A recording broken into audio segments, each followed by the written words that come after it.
qu'est-ce que Dieu va faire? Dieu est clair.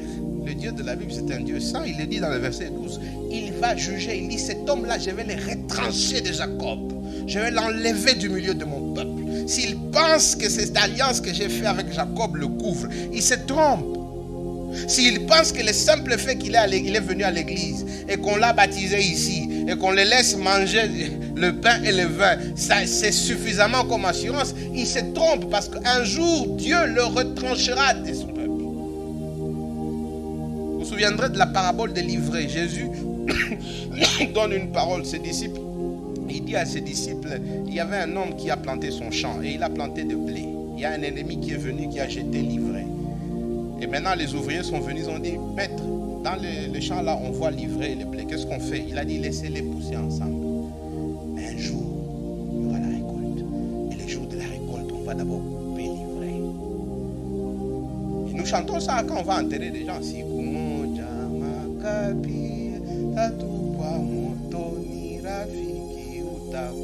Et on pense que c'est de la blague. Non. La Bible dit, c'est vrai, cachez-vous dans l'église comme vous voulez, c'est pas un problème. Cachez-vous dans des belles lectures. Nous ici, on aime. Venez, servez au protocole. Donnez-nous de l'argent, on a besoin d'argent pour fonctionner. Venez prier avec nous, on a besoin de ça. Mais si votre cœur n'est pas acquis à Christ, il le dit, verset 12, il va vous retrancher. Le jour du jugement, il va vous enlever. Et c'est à ce moment-là que vous allez vous rendre compte. C'est vrai. Moi,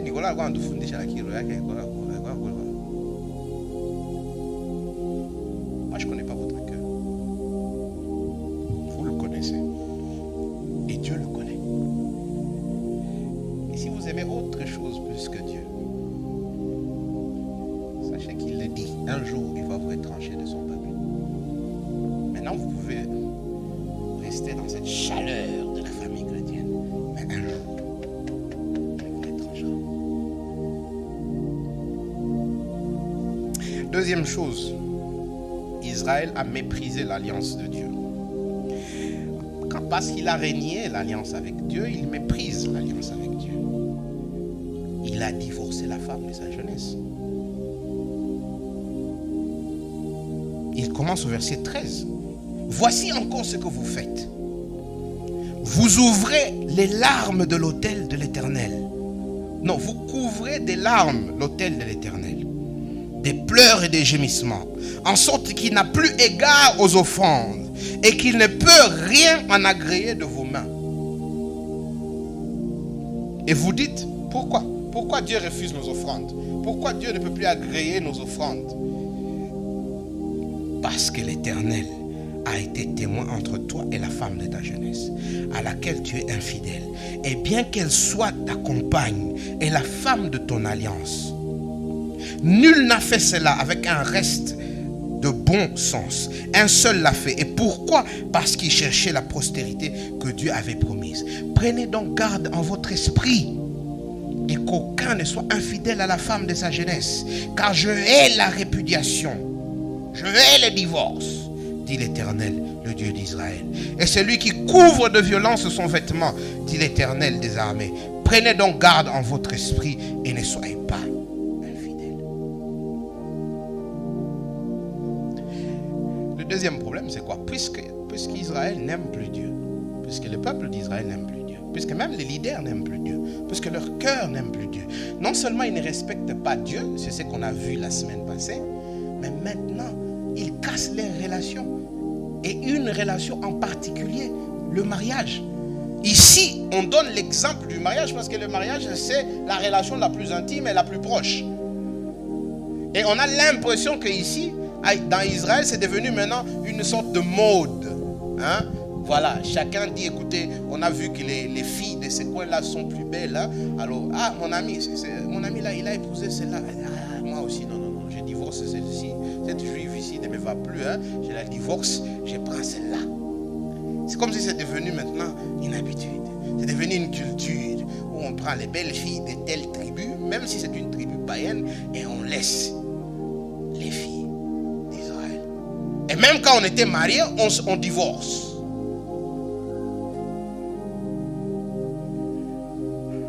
Mais vous allez noter aussi qu'il ne s'agit pas uniquement du divorce. Parce que regardez le verset 16, il dit quoi? Celui qui couvre de violence son vêtement. Dit l'Éternel des armées. Prenez donc garde à votre esprit. Donc il ne parle pas seulement de l'infidélité, il parle aussi de la violence. Évidemment, dans ces divorces, ça devient violent. Et ces femmes vont pleurer devant Dieu. Verset 13. Et Dieu dit, vous couvrez mon autel de larmes. Ces femmes n'ont nulle part où aller. Dans la société, à l'époque, c'est un peu comme dans nos sociétés ici. La femme n'avait pas de terre. La femme dépendait de son mari.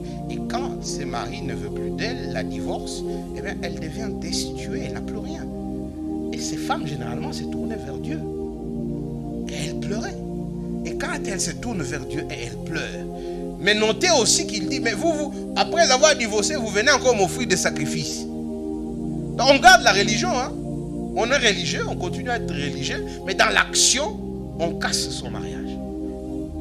Dans l'action, on épouse des filles étrangères. Moi, je vais m'aller plus loin. Cette infidélité, ce n'est pas seulement dans le mariage. J'ai l'impression que quand vous lisez là-bas, cette infidélité, c'est dans les relations. Parce que quand quelqu'un peut être infidèle dans son foyer, je ne vois pas, il sera fidèle à qui d'autre? S'il peut être infidèle, vous avez noté le verset 10. Il dit, Dieu a été le témoin entre toi et la femme de ta jeunesse. Non, entre parenthèses ici, les gens pensent qu'un mariage, c'est généralement deux personnes qui s'unissent. Et c'est vrai. Mais en termes de Bible, bibliquement pour les chrétiens, c'est deux personnes qui s'unissent avec un témoin, Dieu. C'est deux personnes qui partagent leurs promesses devant Dieu. Et donc si vous pouvez maintenant être infidèle dans une relation où vous êtes unis Dieu, avec comme témoin Dieu, dans quelle autre relation vous pouvez être fidèle? Vous allez, même dans les affaires, quand vous faites un contrat, généralement on écrit il y a un témoin. Mais maintenant, si vous, dans un contrat que vous avez signé, et Dieu, l'Éternel des armées, était le signataire comme témoin, et vous avez cassé ce contrat sans peur ni honte, quel est l'autre contrat que vous pouvez respecter dans la vie? Et donc on se retrouve dans une situation où dans la société d'Israël à ce moment-là, toutes les relations sont bizarres. Les gens sont en train de se dribbler, ils sont en train de se voler, de se manipuler, d'escroquer les uns et les autres. Et tout ça vient devant Dieu. On pleure devant l'autel. Et Dieu dit, non, je ne peux pas écouter vos prières, je ne peux pas écouter vos sacrifices, je ne peux pas écouter tout ça. Pourquoi? Parce que vous avez cassé l'alliance. Vous êtes des païens, déguisés en chrétiens. Israël est devenu infidèle. Infidèle envers ses frères. Et c'est là où le verset 10 devient important. Vous voyez, quand vous lisez un passage, il faut toujours se souvenir de ce que vous avez lu un peu plus tôt. Quand vous lisez le verset 10, il dit quoi? Pourquoi donc sommes-nous infidèles l'un envers l'autre, en profanant l'alliance de nos pères? N'est-ce pas qu'on est quand même supposé être fidèles les uns avec les autres? Et cette infidélité dans les relations se manifeste de la manière la plus claire et la plus flagrante dans la relation du mariage. Puisqu'ils ont rejeté le contrat avec Dieu, puisqu'ils ont cassé la relation verticale, la relation aussi horizontale aussi est cassée. Dans Marc chapitre 2, il y a un passage où il y a un paralytique que les amis amènent, et il amène à Jésus. Et Jésus lui dit, tes péchés te sont pardonnés. Les Juifs qui étaient là, les chefs disent, mais dis, qui est-il pour pardonner les péchés? Et Jésus dit, mais qui est simple à comprendre si vous vous posez la question de savoir, selon Jésus, l'homme que les amis ont amené, le paralytique, les amis ont pris le risque de détruire la maison d'autrui. Donc ils prennent ces risques, ils disent je sais qu'après ça va t'atulipisha, mais tu veux voir la fille. Qu'est-ce que les amis pensaient était le plus grand besoin de leur ami? Quel était le besoin le plus urgent et le plus important pour le paralytique d'après ses amis? Pour eux, c'était la guérison. Pour eux, ils se disaient non, il doit guérir. Mais quand Jésus répond, Jésus leur explique, selon Jésus, quelle est la chose la plus importante? C'est le pardon du péché. Souvent, nous aussi, on voit la cassure des relations horizontales. On voit quelqu'un qui vient nous dire, écoutez mon cher ami, voilà, moi, il y a quelqu'un qui m'a escroqué, tel m'a escroqué. C'est un escroc. Nous, on voit la cassure, on voit l'escroquerie. Mais le vrai problème de ces personnes, ce n'est pas l'escroquerie. Comme j'ai dit, l'escroquerie, c'est juste les feuilles qui mûrissent. Le vrai problème de cette personne, c'est que son cœur n'est pas acquis à Dieu. Il a besoin du pardon. Il a besoin d'un cœur qui est changé.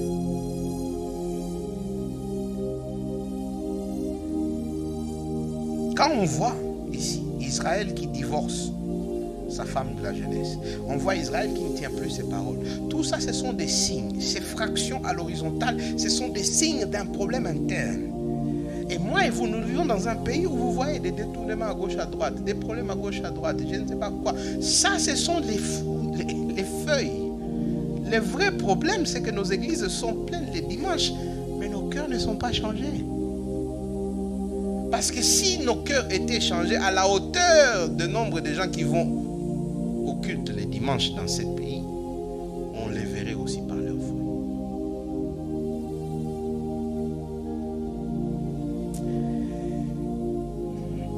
Avant qu'on aille aux applications, j'aimerais toucher à quelque chose d'important pour les jeunes qui sont ici, les jeunes célibataires.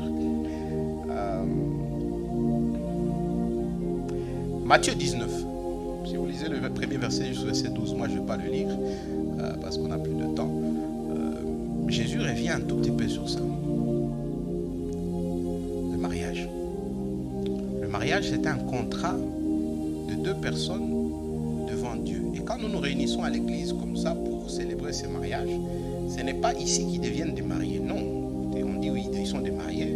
Mais ici, nous sommes comme des témoins. Nous représentons ce Dieu que personne ne voit. Il s'engage devant nous comme corps du Christ. Et après ça, Jésus dit dans Matthieu, il dit, s'il arrivait, ça peut arriver, il dit, s'il arrivait que vous vous sépariez, l'homme tu vas à gauche, la femme tu vas à droite, et vous restez célibataire jusqu'à ce que l'un de vous meure. S'il y a un de vous qui se marie, il devient adultère et donc il devient pécheur. Il vit dans le péché.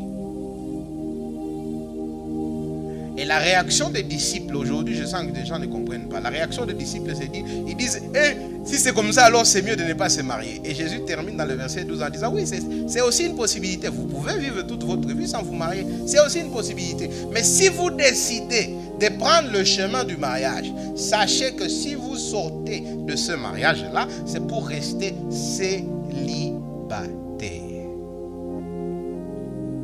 En d'autres termes,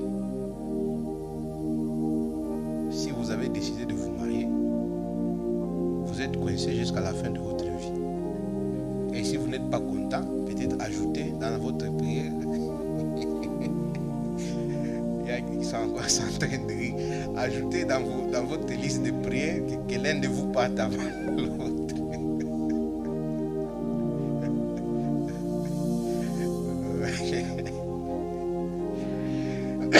Ça, c'est la conception biblique du mariage. Pourquoi? Parce que le mariage représente l'alliance de Jésus avec l'Église. Et c'est une alliance, lui-même le dit, éternelle. C'est le Christ qui rachète sa femme, qui la prend et qui la gardera. Imparfaite, pleine de problèmes, mais il la prend comme elle est. Il exerce son autorité sur son Église. Et il prend cette Église et l'amène au ciel. C'est une Église imparfaite, désobéissante, faisant tout ce qu'elle fera, mais il reste fidèle jusqu'au bout.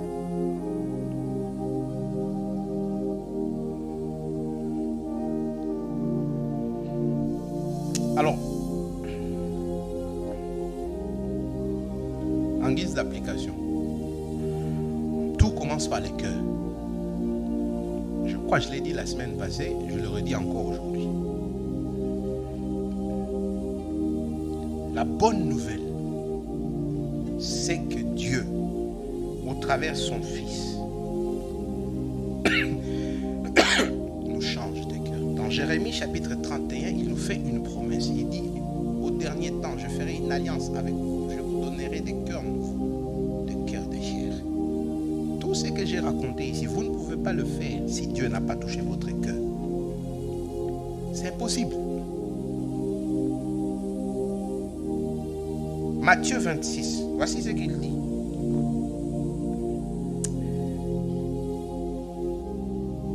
Ça, c'est Jésus qui fait la Sainte Seine. Il prit ensuite la coupe et après avoir rendu grâce, il leur donna et dit, buvez-en tous.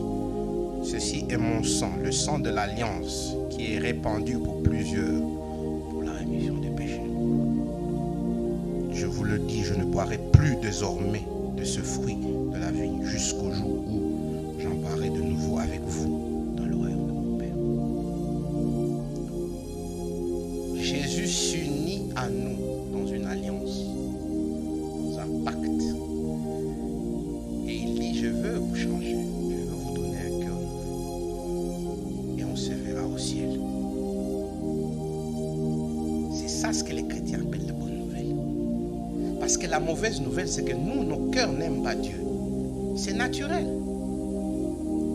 Mais la bonne nouvelle, c'est que Jésus dit, non, moi je suis venu. Je suis mort à la croix pour que toi tu aies un cœur nouveau. Et ce cœur nouveau, je te le donne. Et nous les chrétiens, nous disons, nous le prenons par la foi. Tu peux aussi le refuser. Mais nous le prenons par la foi. Et ce n'est pas un cœur que je crée, c'est un cœur que Dieu me donne. Mais ce cœur vient avec une garantie pour l'éternité. Il dit, je te change de cœur. Et on se voit au ciel. Et pendant ta courte vie ici de 50 ans, de 70 ans, je veillerai, je te protégerai. Rien ne t'enlèvera de mes mains. Vous pouvez être ici ce matin et c'est vrai, vous êtes habitué aux choses des églises. Les choses des églises, ce n'est pas ce qui sauvent. Pire encore, mes chers frères, je vais vous dire que les choses, si vous êtes trop familier avec les choses d'église, il faut peut-être vous réinspecter. Parce que des fois, ceux qui sont trop familiers avec les choses des églises sont plus loin de Jésus. Une question, je me souviens, il y a un ami un jour qui m'a posé cette question et j'ai pensé que c'était une question bizarre. J'ai dit, comment il peut me poser cette question? Mais après, quand j'y ai réfléchi, j'ai dit, mais il avait raison. Il m'a dit un jour, il m'a dit, Nicolas, est-ce que tu continues à aimer Jésus? Comment tu peux me demander à moi, un pasteur, si je continue à aimer Jésus? Mais après, je me suis rendu compte, mais il a raison. C'est bien facile de tomber dans la formalité. C'est bien facile de venir ici, de prêcher, de prier, de chanter, d'organiser des choses. Mais est-ce que ton cœur, il bat pour Jésus? Est-ce que tu aimes Jésus? Est-ce que tu es prêt à laisser toutes ces histoires-là et à ne garder que Jésus? Parce que si tu n'es pas encore arrivé là, c'est peut-être parce que Dieu ne t'a pas encore donné un nouveau cœur. Et moi, je t'inviterai ce matin à lui demander de te donner un nouveau cœur. Je ne te demande pas de commencer à dire, Seigneur, moi je suis menteur, j'ai peur, je trompe les gens. Non, on ne commence pas là-bas. On commence d'abord par dire, donne-moi un nouveau cœur. Parce que la raison pour laquelle je mens, la raison pour laquelle je triche, la raison pour laquelle je manipule les autres, la raison pour laquelle je suis égoïste, la raison pour laquelle la liste elle est très longue, je ne peux pas la terminer. Toutes ces choses-là, vous les faites parce que le cœur